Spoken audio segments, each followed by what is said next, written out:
For me, it's a joyous day because we've been looking in one direction for a long time, and this area of climate finance is a new opportunity. You talk about smart financing.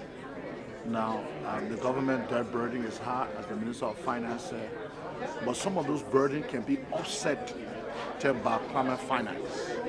So, for example, we owe a certain country a certain number of debt. There are arrangements in the arrangement in the carbon finance arrangement where some other country can pay your debt, and then take the carbon credit. So those are the kind of smart finance we're talking about. Even government can go into additional line of credit and debts, and the repayment mechanism will be through carbon credit. So obviously, it's a very good platform for the country, and once we put a proper mechanism in place, we can assure you that, like the finance minister said, government could generate up to $200 million annually through carbon financing and other potential carbon and environmental services like ecotourism, ecosystem services. When people start paying for them, we could generate more money from it. So there are a lot of potential here in growing the economy and improving the economy and the livelihood of the Liberian people through environmental sustainability, through climate finance, and other potential environmental areas. We're working in the process now. We have several pipeline projects through the Green Climate Fund that we've submitted. We're accessing, I think, up to $30 million to do seawall defense in West Point.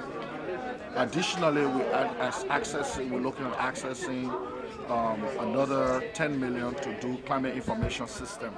Climate information system will help us do climate prediction and do early warning to the Liberian people in terms of what will potentially happen in the agriculture, construction, and every sector. And another area we're looking at accessing support is to develop ecosystem-based adaptation. Now, our mangroves and wetlands have been damaged, and we think if we do ecosystem-based adaptation, we could use the mangroves and wetland for absorbing carbon, but also protecting the citizens against the impact of climate change and potential flooding and erosion. That will cost around 23 to 24 million. So you're looking at accessing an envelope in the excess of almost 120 million from the Green Climate Fund over the next 3 to 4 years period. And I think that's something that could improve the quality of living and provide service. Another thing we're looking at and we're working on is developing eco-village. Eco-village with ecotourism potential, that will bring livelihood jobs, people, smart agricultural practices, and all of that. So there are a lot of things in the pipeline just from the Green Climate Fund. Additionally, from the Green Climate Fund, we have potential of accessing the carbon market.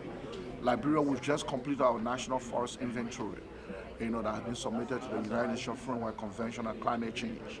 Once it is approved between March and August, March and April, Liberia will be eligible to access the voluntary market. Now we can go into partnership with countries, bilateral countries, and get uploaded funds to do developmental work, while the repayment or the collateral for those funds will be through the carbon credit. Thank you.